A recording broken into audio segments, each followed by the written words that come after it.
Em dezembro de 2008, Bernie Madoff lança uma bomba. É tudo mentira.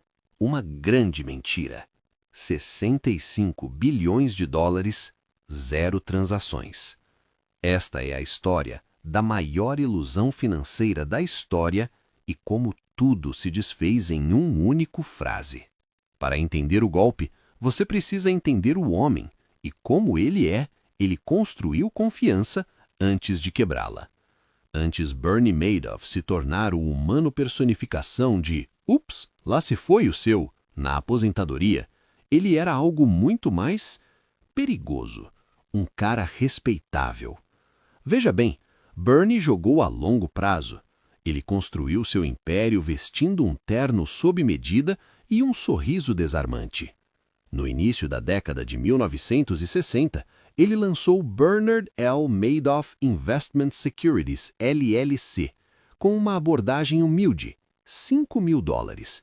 Imagine só, o jovem Bernie, de rosto fresco e ambicioso, fazendo ligações a frio e realizando negociações. Mas aqui é onde a coisa fica interessante.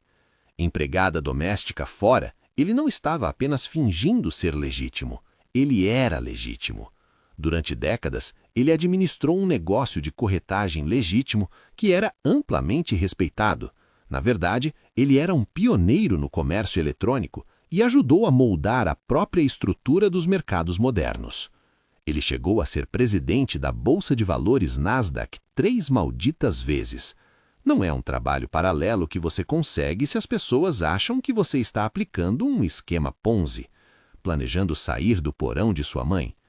Enquanto isso, seu plano criminoso fervilha no backstage, seu negócio de corretagem legítimo funcionava em paralelo.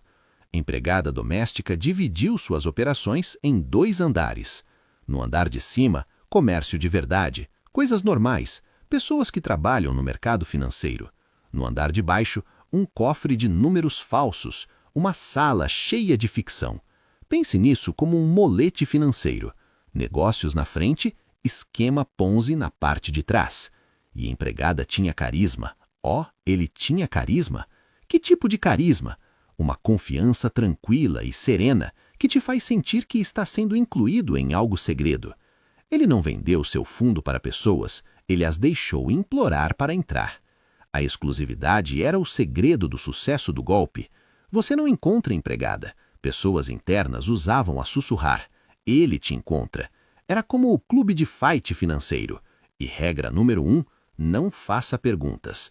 Regra número 2, sério, não faça isso. Porque se você teve a sorte de entrar, você simplesmente assentia com a cabeça, preenchia o cheque e se gabava sobre isso no seu clube de campo.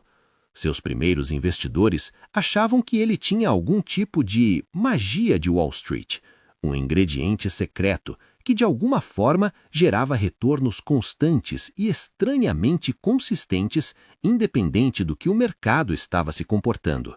Anos de alta, anos de baixa, não importava. Bernie sempre postava ganhos. Enquanto outros surfavam na onda de Wall Street montanha-russa, números de Madoff pareciam uma escada rolante reta para a riqueza. Suspeito, com certeza, mas também tentador. Os ricos adoravam. Hedge funds, bancos, celebridades, sua avó, todo mundo queria entrar.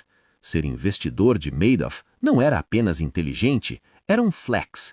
Dizia, eu sou rico, sou exclusivo e não faço muitas perguntas. Não cordas, nem apertos de sinais secretos, apenas um portfólio mágico que nunca perdia dinheiro. Totalmente normal, definitivamente não fraude. Não olhe muito de perto. A estratégia, o motor do esquema Ponzi, brilhante. A matemática, um absurdo. Agora, vamos dar uma espiada lá dentro e ver como o negócio funcionava. Acontece que Madoff não estava usando nenhuma artimanha sofisticada de Wall Street ou algoritmos de negociação ultra-secretos. Não, seu império era impulsionado pelo equivalente financeiro de "confia em mim, mano". Era um esquema Ponzi clássico e antigo estilo. Nada novo, sem frescuras, apenas a versão clássica do golpe de Peter a PayPal com extras papeladas e ternos caros. Aqui está a complicação. Os investidores deram dinheiro a Bernie. Bernie prometeu retornos consistentes perfeitos, algo como 10 a 12% ao ano. Chuva, brilho ou barulho, a mágica de Moth Box sempre dava lucro. O segredo do sucesso? Algo chamado golpe dividido. Conversão. Parece chique, né? Como uma mudança de Mortal Kombat Wall Street. Edição. Mas na verdade era apenas burburinho financeiro sem sentido, um feitiço de distração. Basicamente, calhe a boca e deixe-o cozinhar. Mas aqui está a reviravolta. Ele não estava investindo nada disso. Em vez de realmente comprar ações ou opções, Madoff apenas embolsou o dinheiro. E então, quando os clientes queriam sacar o dinheiro, ele os pagava usando fundos de novos investidores. É isso. Esse é todo o golpe. Mas Madoff não se limitou simplesmente a reciclar dinheiro. Ele orquestrou uma apresentação inteira para manter a ilusão viva. Os clientes recebiam extratos mensais com transações falsas que pareciam perfeitas, comprando barato, vendendo alta, dividendos chegando ao ano. O momento era sempre suspeitamente ideal. Era como assistir a um jogo de máquina de cassino que só acerta o prêmio máximo toda uma única vez. Esses relatórios eram gerados usando um antigo IBM 400, basicamente um computador jurássico glorificado. Mas para Madoff era um gerador de ilusões. Imprimia transações falsas tão borradas que investidores normais pensavam: ah, sim, seguro, entediante, meu favorito sabor de fraude. E Madoff não estava fazendo todo o trabalho pesado sozinho. Não, ele foi inteligente o suficiente para terceirizar o golpe através de fundos de investimento intermediários que arrecadaram bilhões de instituições, celebridades e investidores do dia a dia e canalizou isso diretamente para o buraco negro de Bernie. Esses fundos de alimentação eram como animadores de torcida em uma batalha de rap, promovendo Bernie como o gênio imbatível. Alguns acreditavam nele, outros não, só gostavam dos contra-cheques. De qualquer forma, eles trouxeram o fume que manteve o motor do esquema Ponzi rugindo. Mas se era tão óbvio assim, por que ninguém o impediu? Bem, eles tentaram. Um homem, Harry Markopolos, soou o alarme anos.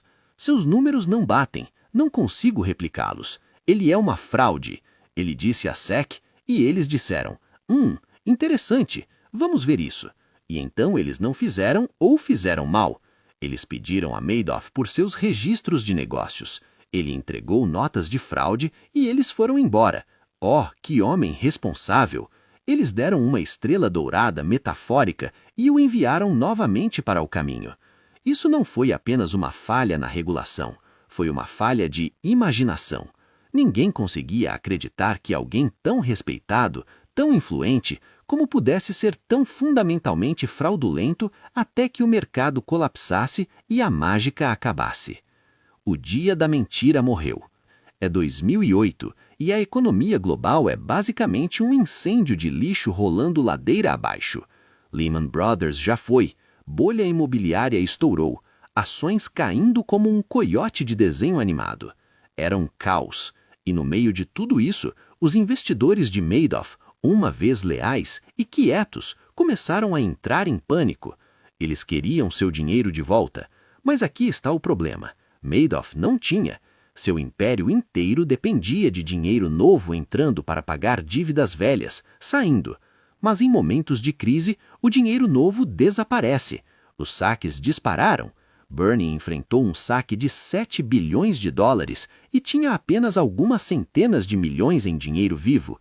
E foi aí que a ilusão começou a desmoronar. Por trás da cortina, não um mago, apenas um cara com os bolsos vazios e muita matemática falsa. Em 10 de dezembro de 2008, Bernie convidou seus 2 filhos, Mark e Andrew, para uma sala silenciosa. Esses filhos eram executivos em sua empresa, mas não parte da fraude. E então, sem cerimônia, ele disse: "É tudo uma grande mentira." Imagine ouvir isso de seu pai, seu chefe, alguém que você confiou toda a sua vida. Sem complicações, sem história triste, apenas verdade crua e clínica. E para seu crédito, os filhos não hesitaram, contrataram um advogado e no dia seguinte o denoraram. Em 11 de dezembro, Ding-dong, FBI chamando. Madoff recebeu-os na porta como um homem aceitando seu destino. Sem resistência, sem advogados, sem drama. Nenhuma explicação inocente, disse ele. E assim, a ilusão despedaça, estilhaçada. A mídia ficou empolvorosa.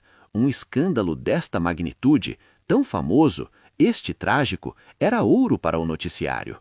Bernie Madoff, uma vez realeza de Wall Street, agora era o inimigo público número 1. Seu rosto estava em todas as telas, seu nome era veneno.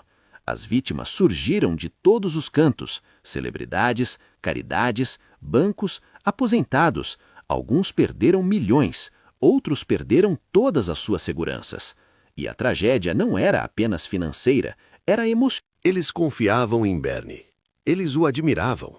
Foi emocionante, existencial. Pessoas, alguns até o amavam. E no período de 24 horas, essa confiança se transformou em cinzas. Quando a fumaça se dissipou, Bernie Madoff, como isso mudou tudo. Off não era apenas um financista em desgraça. Ele era a personificação de um sistema falido. Em junho de 2009, Madoff compareceu ao tribunal e ele se declarou culpado de 11 crimes federais. Ele não implorou, ele não negou, ele aceitou tudo na cara. O juiz proferiu uma sentença de 150 anos de prisão, uma sentença tão longa. Basicamente dizia, você quebrou o capitalismo, por favor, apodreça. Consequentemente, enquanto isso a SEC obteve incendiado. Audiências no Congresso destruíram as falhas da agência. Governo lançou reformas, mais recursos para a supervisão, mais robustas proteções para denunciantes e uma nova ceticismo em relação a qualquer empresa de investimento promissor, estável, bom demais para ser verdade e retornos. E, culturalmente, Madoff se tornou um símbolo, um bicho-papão, o supremo conto de advertência. Livros, entrevistas, dramatizações inundaram o mercado. Robert De Niro interpretou-o na série da HBO O Mago das Mentiras. A Netflix lançou Madoff, o monstro de Wall Street. Ele não era mais um homem, era mito, mídia e metáfora. Bernie Madoff morreu em prisão federal em abril de 2021, aos 82 anos, supostamente devido à doença renal. Estava tudo em silêncio. Sem homenagens, sem luto.